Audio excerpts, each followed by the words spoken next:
ನಮಸ್ಕಾರ ಪ್ರಿಯ ವಿದ್ಯಾರ್ಥಿಗಳೇ, ಕರ್ನಾಟಕ ಪರೀಕ್ಷಾ ಪ್ರಾಧಿಕಾರದಿಂದ ಮತ್ತೊಂದು ಬಿಗ್ ಅಪ್ಡೇಟ್ ಬಂದಿದೆ.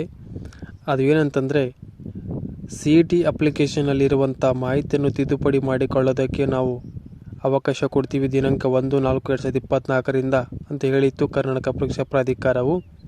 ಸೊ ಇವತ್ತು ಬಂದ ಸೂಚನೆ ಪ್ರಕಾರ ನೋಡೋದಾದರೆ, ಪ್ರಕಟಣೆ ಪ್ರಕಾರ ನೋಡೋದಾದರೆ, ಸೊ ಅಭ್ಯರ್ಥಿಗಳ ಮುಂಬರುವ ಎಕ್ಸಾಮ್ ನೋಡಿಕೊಂಡು ಹಿತದೃಷ್ಟಿಯಿಂದ ನಾವು ಆ ವಿಂಡೋವನ್ನು ನಾವು ಈಗ ಕಲ್ಪಿಸಲಾಗುವುದಿಲ್ಲ. ನಿಮ್ಮ ಎಕ್ಸಾಮ್ ಮುಗಿದ ಮೇಲೆ ಆ ಎಡಿಟಿಂಗ್ ಆಪ್ಷನ್ ನಾವು ಒಂದು ವಿಂಡೋನ ಓಪನ್ ಮಾಡ್ತೀವಿ ಅಂತೇಳಿ ಈ ಪ್ರಕಟಣೆಯಲ್ಲಿ ಸೂಚಿಸಲಾಗಿದೆ.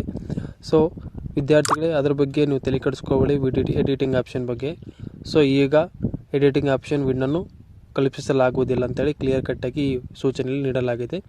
ಸೊ ನಿಮ್ಮ ಎಕ್ಸಾಮ್ ಮುಗಿದ ಮೇಲೆ ಆ ಎಡಿಟಿಂಗ್ ಆಪ್ಷನನ್ನು ಎನೇಬಲ್ ಮಾಡಲಾಗುತ್ತದೆ ಅಂತೇಳಿ ಕರ್ನಾಟಕ ಪರೀಕ್ಷಾ ಪ್ರಾಧಿಕಾರವು ಈ ಸೂಚನೆಯಲ್ಲಿ ತಿಳಿಸಲಾಗಿದೆ.